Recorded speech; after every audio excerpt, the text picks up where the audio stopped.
Lihat Alkitab kita pagi hari ini dari Injil Matius pasal 20 ayat 20 sampai dengan ayat yang ke-28. Kita baca bersama kebenaran firman Tuhan ini. Mulai dari ayat 20 sampai dengan ayat yang ke-28. Perikopnya di sana adalah permintaan ibu Yakobus dan Yohanes, bukan memerintah melainkan melayani. Ayat 20 sama-sama, 1, 2, 3. Maka datanglah ibu anak-anak Zebedeus serta anak-anaknya itu kepada Yesus, lalu sujud di hadapannya untuk meminta sesuatu kepadanya.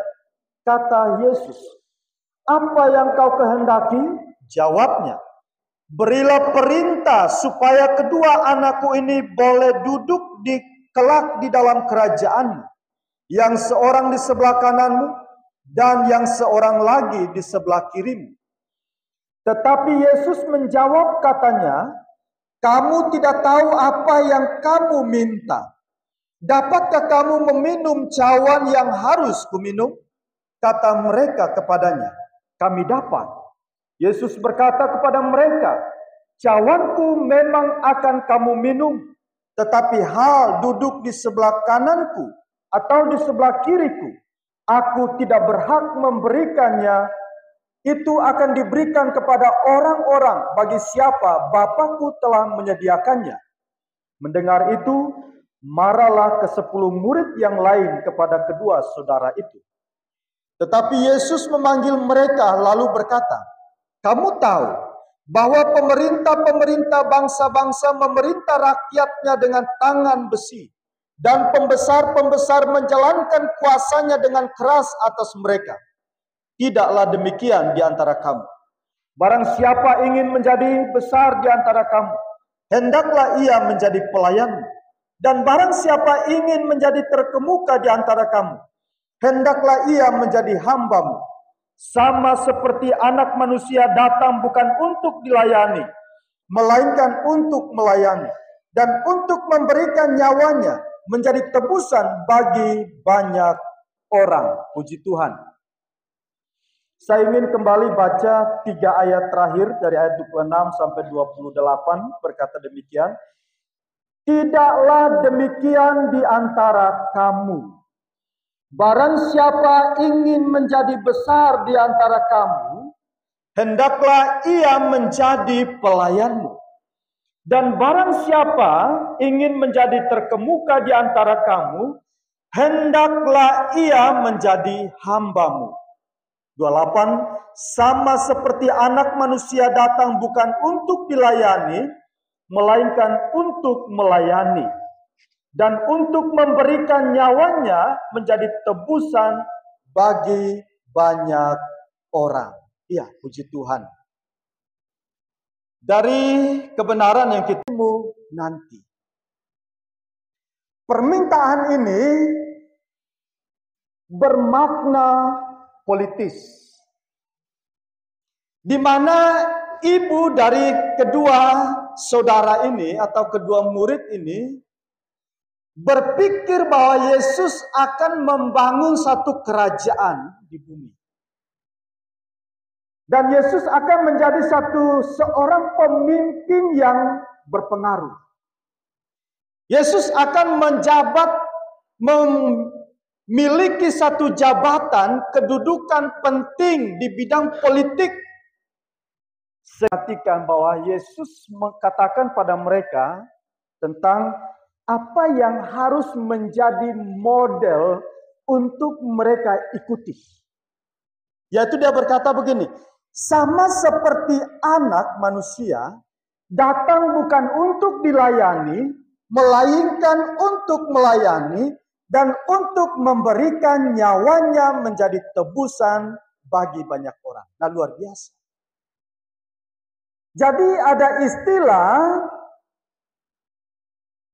dilayani, ada istilah melayani yang Tuhan gunakan di dalam ayat 8 itu.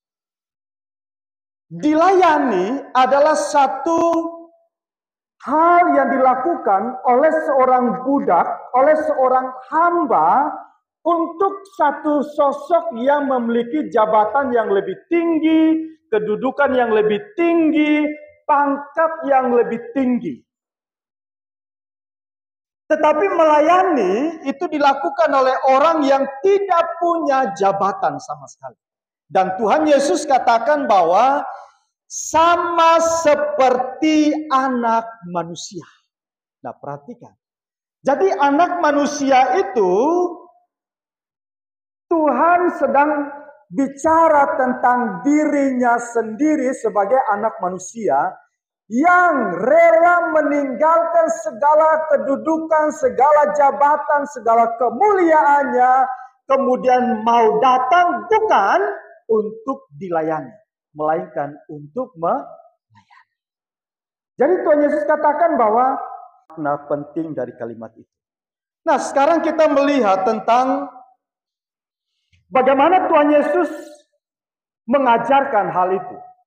Bahwa Tuhan Yesus tidak sedang bicara model pelayanan yang berorientasi pada status sosial, level jabatan, atau kedudukan politik. Tidak. Tuhan Yesus sedang berbicara sesuatu yang jauh lebih daripada apa yang dibicarakan orang. Yaitu dia sedang berbicara tentang pelayanan yang berorientasi kerajaan Allah. Bukan jabatan politik, bukan kampanye politik, bukan juga kedudukan di pemerintahan, bukan. Tetapi Tuhan Yesus sedang berbicara tentang model pelayanan yang berlaku di dalam kerajaan surga. Itu dia.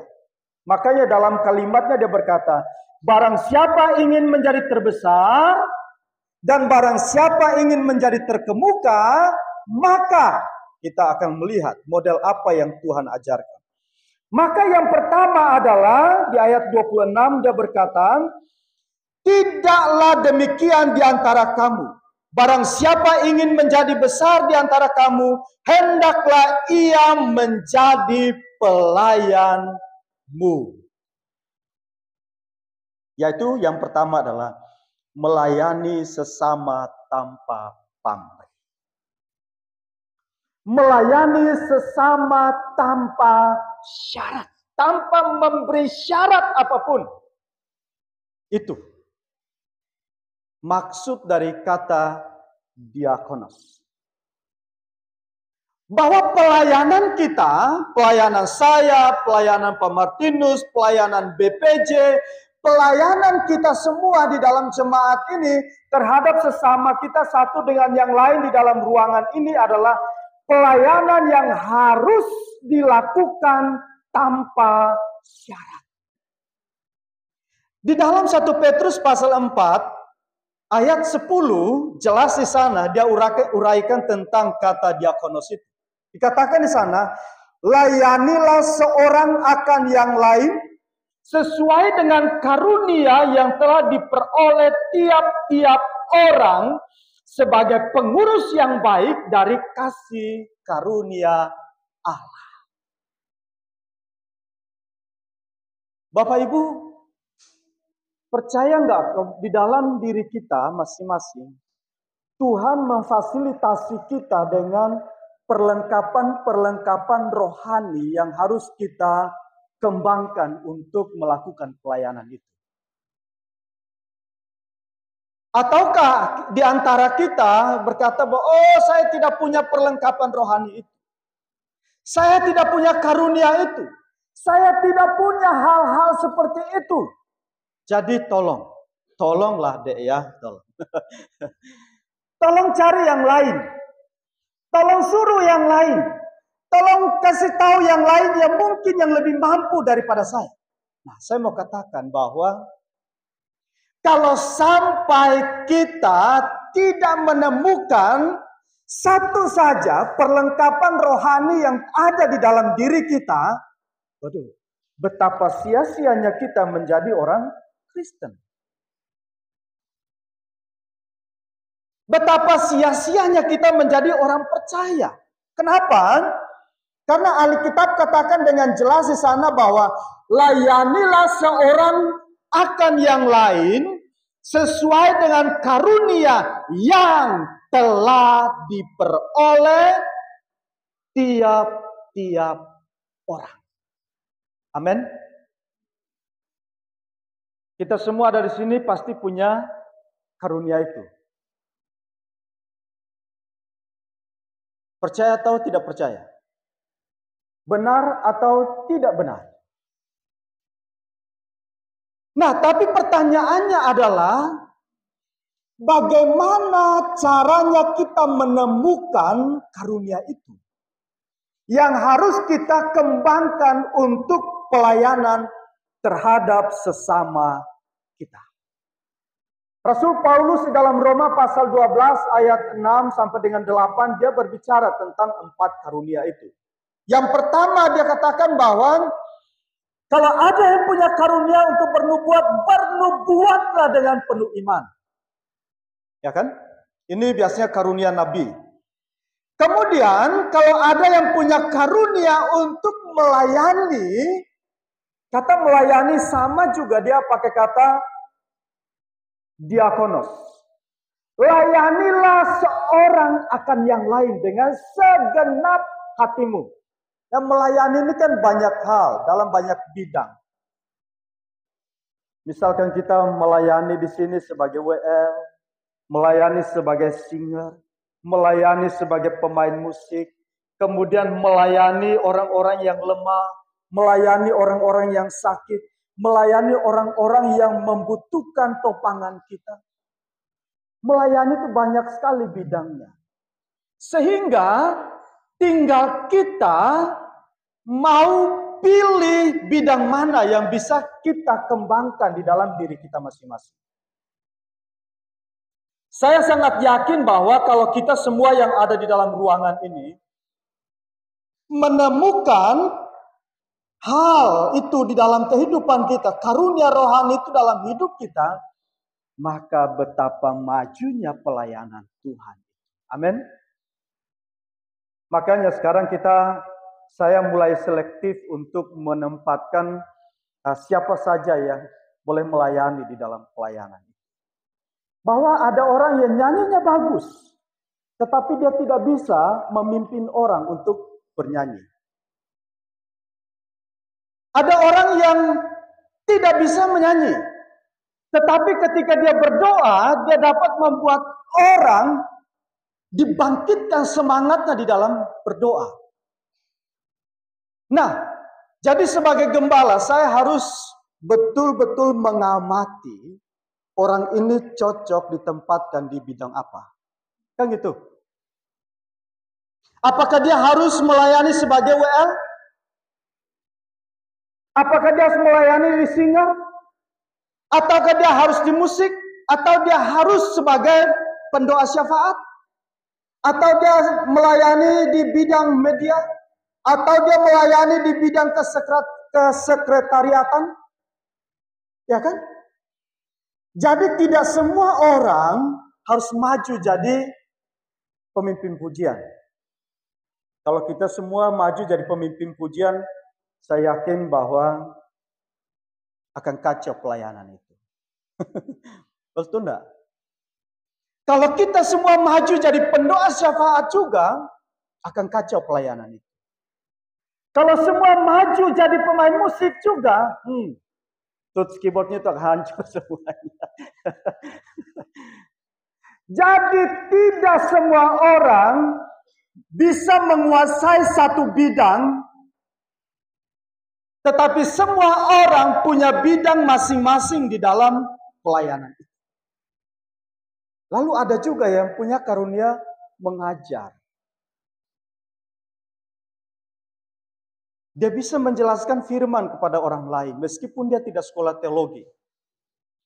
Dia bisa memberi pemahaman kepada orang lain meskipun dia tidak pernah dididik di sekolah-sekolah Alkitab. Ada orang-orang yang seperti itu. Nah, kalau kita punya hal itu, Jangan katakan, aduh aku tidak sekolah di sana, aku tidak bisa. Seharusnya bisa. Amin.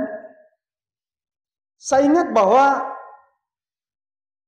ada kesempatan-kesempatan istimewa di mana saya ketemu dengan orang-orang yang melayani dengan begitu baik dalam mengajarkan firman, tetapi mereka tidak punya latar belakang pendidikan teologi.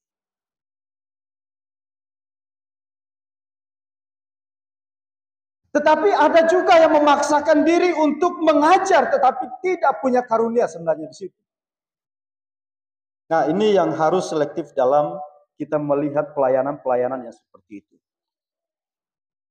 Kemudian yang berikut adalah karunia menasihati. Dalam kepengurusan di dalam jemaat ini kan ada juga bidang nasihat, penasehat ya. Jadi ada orang yang khusus untuk memberi nasihat.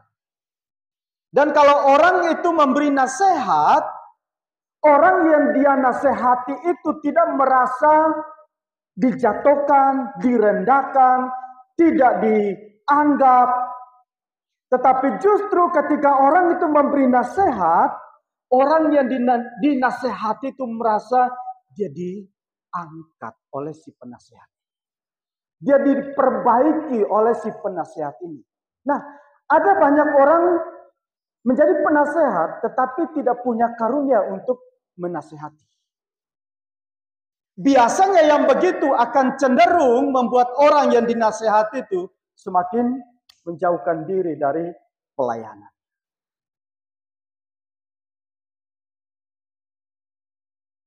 Jadi ini karunia yang harus saya dan Bapak Ibu Saudara temukan di dalam diri kita masing-masing. Inilah yang Tuhan Yesus katakan kepada kedua saudara itu, kepada kedua murid itu. Bahwa menjadi terbesar, menjadi terkemuka, bukan bicara tentang jabatan politik, pangkat kedudukan politik yang akan engkau dapatkan nantinya. Bukan itu. Tetapi tentang bagaimana kamu hidup dan melayani sesamamu manusia dengan tanpa memberi syarat kepada mereka. Karena itu, pelayanan kita kepada sesama adalah bertujuan melengkapi kekurangan yang ada padanya. Itu pelayanan kita. Apakah kita yang ada di dalam ruangan ini semua punya kelebihan? Enggak kan? Di balik kelebihan saya, ada kekurangan saya. Ya enggak? Di balik kekurangan Pak Gerson, ada kelebihannya. Di balik kekurangan dari Pak Jones, ada kelebihannya. Dia bisa singer hari ini. Ya kan? Ada kelebihan. Jadi kita tidak boleh melihat, aduh, dia tidak pantas. Dia tidak layak. Dia jangan ditempatkan di sana. Nah, itu salah sudah. Kenapa? Karena akhirnya kita melihat kekurangan itu lebih besar daripada kelebihan. Satu kelebihan yang mungkin dia punya, yang ketika diberikan kepercayaan, dia akan berkembang lebih baik. Amin. Saya harap nanti Bapak Arta juga suatu saat dia akan menjadi singer di depan. Bapak Chris juga akan menjadi singer nanti. Kalau bisa jadi WL nanti. Amin. Iya. Kenapa? Karena kalau mereka nyanyi luar biasa suaranya. Fokus kita melihat kelemahan-kelemahan yang ada. Ini yang Tuhan Yesus katakan kepada kedua murid itu. Kemudian makna yang kedua yang harus kita lihat dari model pelayanan Tuhan Yesus adalah melayani tanpa menuntut status jabatan. Pembacaannya di dalam 1 Korintus pasal 7 ayat 22 berbunyi demikian. Sebab seorang hamba yang dipanggil oleh Tuhan dalam pelayanannya adalah orang bebas milik Tuhan. Demikian pula orang bebas yang dipanggil Kristus adalah hambanya. Kamu telah dibeli dan harganya telah lunas dibayar. Karena itu, janganlah kamu menjadi hamba manusia. Nah, di sini kita melihat bahwa ada kata orang bebas milik Tuhan. Siapa orang bebas milik Tuhan itu? Di ayat yang ke-23 dikatakan, kamu telah dibeli. Orang bebas milik Tuhan ini adalah orang yang telah dibeli. Siapa yang dibeli? Saya dan Bapak Ibu Saudara. Dengan apa harganya? Dengan darah yang mahal. Sehingga orang yang telah dibeli ini dikatakan bahwa tidak punya hak untuk menuntut status jabatan kepada si pembelinya untuk dia gunakan bagi kekuasaan dirinya. Dia tidak punya hak. Kenapa? Karena dia adalah milik sepenuhnya dari si orang yang telah membelinya itu.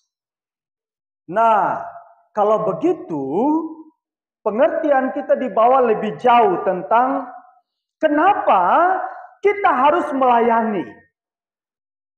Dan siapa yang kita layani? Kita harus melayani karena memang kita dibeli untuk melayani. Dan pelayanan itu harus kita berikan kepada Sang Tuhan yang telah membeli kita. Jadi kalau Sang Tuhan sudah membeli kita dan harganya telah lunas dibayar, bolehkah saya, bolehkah Bapak Ibu menuntut bahwa kalau saya melayani kamu apa upahku? Kalau saya melayani kamu, apa jabatan yang kau berikan kepadaku? Kalau saya melayani kamu, apa kedudukan yang kamu berikan kepada saya? Tidak. Kenapa? Karena kita melayani bukan lagi bertujuan untuk mendapatkan status atau jabatan. Tetapi kita melayani karena memang kita telah dikhususkan untuk pekerjaan itu. Dan siapa yang harus melakukannya? Semua orang percaya. Semua kita yang ada di dalam ruangan ini. Semua bisa melakukan itu. Untuk siapa? Untuk Sang Tuhan yang telah membeli kita. Untuk Kristus Yesus yang telah membeli kita. Dia menjadi tujuan utama pelayanan kita.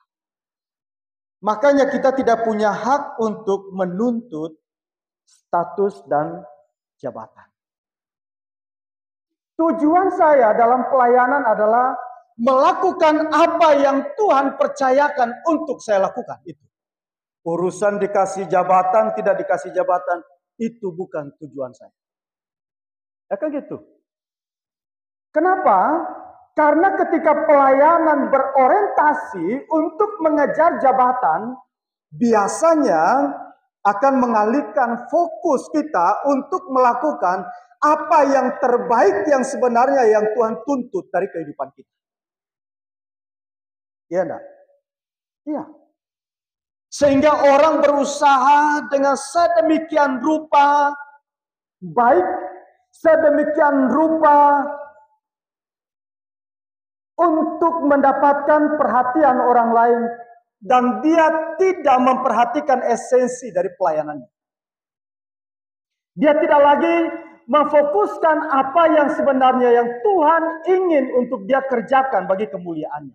Nah, saya mau katakan pada kita, dalam bagian ini Tuhan Yesus menasehati kedua murid itu agar mereka tidak menuntut jabatan dan status itu. Tugas dia adalah karena kamu sudah dipilih, kamu sudah dikhususkan, kamu sudah diberikan kesempatan untuk melakukan apa yang Tuhan kehendaki. Lakukanlah itu. Jangan lagi minta jabatan. Kenapa? Di dalam ayat yang ke-23 itu, jabatan itu hanya akan dapat diberikan oleh Bapa. Ya kan? Itu kehendak Bapa. Bapa yang akan memberikan jabatan kepada siapapun yang dia kehendaki untuk diberi jabatan. Di ayat 23 itu dikatakan, Yesus berkata kepada mereka, cawanku memang akan kamu minum, tetapi hal duduk di sebelah kananku atau di sebelah kiriku, aku tidak berhak memberikannya. Itu akan diberikan kepada orang-orang bagi siapa Bapakku telah menyediakannya. Itu. Jadi hidup kita adalah milik Tuhan. Maka hidup kita yang adalah milik Tuhan ini melakukan pelayanan dengan bertujuan memperbaiki. Siapa yang kita perbaiki? Kalau sesama kita sedang rusak kehidupan rohaninya, maka kita memberi pelayanan untuk memperbaiki kehidupan rohani yang rusak.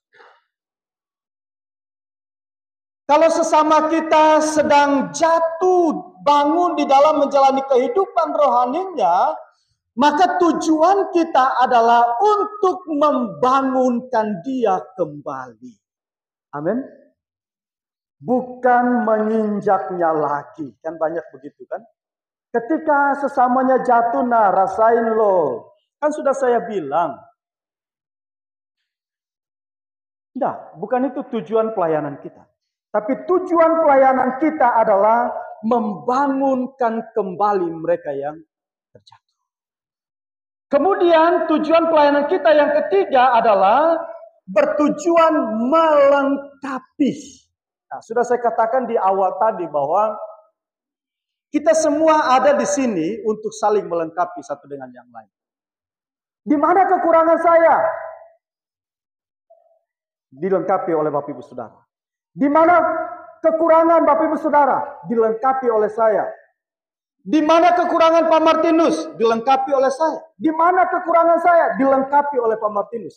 Jadi kita semua melihat kekurangan yang ada untuk diisi dengan kelebihan yang ada pada kita. Nah, kalau pelayanan dibuat seperti itu, oh betapa indahnya kita melihat bagaimana Tuhan bekerja di tempat ini. Bagaimana Tuhan pakai kita untuk menyatakan kemuliaannya, kebesarannya, dan juga keagungannya. Dan orang-orang yang tidak percaya kepada Tuhan akan melihat kita sebagai anak-anak Tuhan atau hamba-hamba Tuhan yang sesungguhnya. Itu. Tujuan yang terakhir adalah memuliakan Tuhan. Ya, memuliakan Tuhan di dalam pelayanan yang kita lakukan itu adalah tujuan. Bukan supaya saya mendapat pujian, bukan supaya Bapak Ibu mendapatkan pujian, bukan. Tapi kita semua melakukan pelayanan ini dengan tujuan agar supaya Dia yang telah mempercayakan pelayanan itu kepada kita dimuliakan. Nah, dalam hal ini kedua murid ini sudah salah persepsi tentang pelayanan itu. Mereka minta jabatan agar mereka dimuliakan. Padahal Tuhan Yesus bilang, enggak, bukan itu. Aku berikan kamu pelayanan supaya aku dikenal dan dimuliakan. Bapakku dimuliakan. Kerajaanku diperluas di muka bumi ini. Itu tujuannya. Tetapi kalau kita melayani kemudian kita mau supaya orang melihat kita, memuji kita, itu sudah salah fokus. Kalau kita melihat pelayanan ini sebagai kesempatan yang Tuhan percayakan kepada kita, maka saya yakin dan percaya kita akan berkembang pesat dalam kehidupan rohani kita. Amin. Status kita sebagai hamba Tuhan adalah bukan status rendahan. Coba kita baca satu kali lagi dengan suara yang keras. 1, 2, 3. Status kita sebagai hamba Tuhan adalah bukan status rendahan. Tetapi itu adalah status terhormat. Amin. Iya. Itu status terhormat. Dulu waktu saya masih kecil, bapak saya bilang, nanti kalau kamu sudah besar, kamu jadi hamba Tuhan ya. Di pikiran saya begini, aduh hamba Tuhan itu susah, hamba Tuhan itu menderita, hamba Tuhan itu ya serba kurang dalam segala hal. Akhirnya saya tidak mau. Tapi bapak saya bilang, saya akan doakan kamu terus menerus sampai kamu menemukan dirimu sebagai hamba Tuhan. Karena saya tidak mau, akhirnya saya harus keluar dari kampung. Saya harus menjauh dari bapak saya supaya dia tidak menuntut saya terus jadi hamba Tuhan. Nah, begitu saya jauh dari bapak saya, pergi jauh merantau, justru panggilan itu semakin kuat. Karena saya punya cita-cita sendiri, saya mau jadi tentara. Oleh karena itu saya harus berjuang, sekolah, cari uang untuk bisa capai cita-cita menjadi tentara. Tapi karena bergabung dengan komunitas rohani, anak-anak muda yang cinta Tuhan, pada akhirnya lama-kelamaan cinta dengan persekutuan, cinta dengan gereja, cinta dengan hal-hal yang rohani, lupa sudah tujuan awal merantau mau jadi tentara itu. Muncul keinginan dalam hatiku, saya mau jadi hamba Tuhan saja. Saya mau melayani Tuhan saja. Dan itu melalui proses yang panjang. Untuk saya mengambil keputusan itu melalui proses yang panjang. Kebenarannya dikatakan di sana, barang siapa ingin menjadi terkemuka di antara kamu, hendaklah ia menjadi hambamu. Nah, perhatikan kalimat ini ya. Barang siapa, coba kita baca pelan-pelan. Yang kuning itu ya, kita baca 1, 2, 3. Barang siapa ingin menjadi terkemuka di antara kamu. Di antara kamu itu di antara kita ini. Apa yang harus dilakukan? Hendaklah ia menjadi hambamu. Ya kan? Artinya apa? Di antara kita ini dipanggil untuk saling melayani satu dengan yang lain. Saling memperhatikan satu dengan yang lain.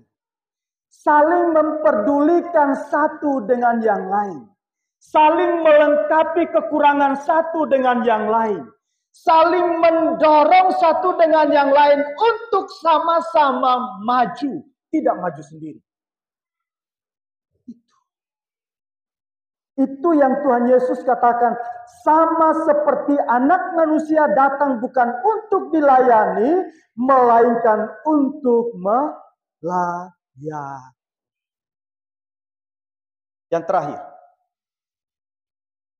Yang terakhir adalah melayani seperti Kristus melayani. Seperti apa model pelayanan yang Kristus lakukan? Kalau kita lihat uraian Paulus di dalam Filipi pasal 2 ayat 7. Dan kita bandingkan dengan Matius pasal 20 ayat 8 itu. Di sana Rasul Paulus katakan bahwa mengosongkan dirinya. Dari apa?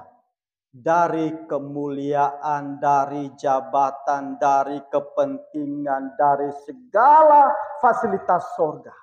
Dia mengosongkan diri. Kemudian mengambil rupa seorang hamba. Hamba memiliki status yang paling rendah, tetapi dia mengambil itu menjadi bagiannya supaya dia bisa melayani saya dan Bapak Ibu Saudara. Sampai pada puncaknya kita bisa melayani bersama dengan dia. Amin. Ya, sampai pada waktunya kita bisa melayani bersama dengan dia.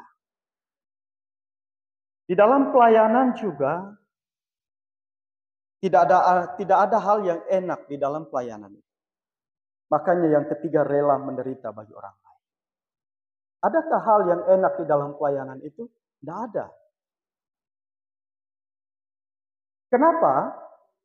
Karena di dalam pelayanan itu ketika kita berdiri di depan, yang orang lihat, hidungnya pesek. Telinganya kok jelek. Matanya sipit. Ya enggak? Orang akan menilai kita dari semua sisi. Dan semua kekurangan itu pada akhirnya orang membesar-besarkannya. Dan tidak sedikit orang pada akhirnya, saya mundurlah. Melayani Tuhan ternyata sebegitunya menderita. Ya enggak? Baru diomongin sedikit, sosok dia berdiri di depan melayani. Aduh, saya baru mau semangat pelayanan, sudah diomongin begitu. Ya enggak? Nah, ini penderitaan bagi siapapun yang mau melayani. Pertanyaan saya adalah, maukah kita tetap berjalan maju? Katakan, saya mau maju bersama dengan Kristus meskipun saya harus menderita.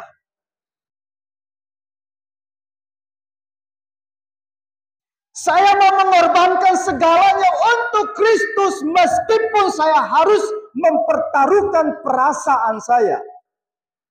Mau?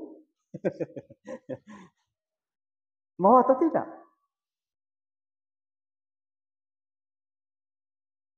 Tidak sedikit orang yang akhirnya lari dari pelayanan karena tidak tahan dengan penderitaan.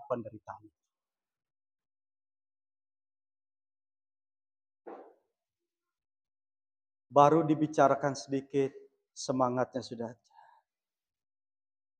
Ya enggak? Saya mau bilang sama Pak Jonas, pakai dasi ya. Tadi malam saya bilang sama Pak Jonas, pakai dasi ya. Langsung, waduh, nanti orang bingung gembalanya yang mana. Maksud saya adalah, ayo tetap semangat. Lihat apa yang sedang Tuhan ingin kerjakan di dalam kehidupan kita masing-masing. Untuk kita kembangkan itu agar Tuhan dimuliakan melalui pelayanan ini. Saya melihat bahwa kita di sini sudah mulai banyak yang terlibat di dalam pelayanan, secara khusus perkawan. Saya sedang berdoa untuk perkarya ini. Kapan perkarya mau melayani? Saya rindu semua perkarya melayani. Amin. Amin perkarya. Amin. Iya. Jadi kalau dijadwalkan pelayanan jangan bilang, Pak Gembala, maaf, belum bisa ya. Janganlah. Minggu lalu Nayun bilang, kok saya sendiri? Tidak apa-apa, saya singernya di bawah.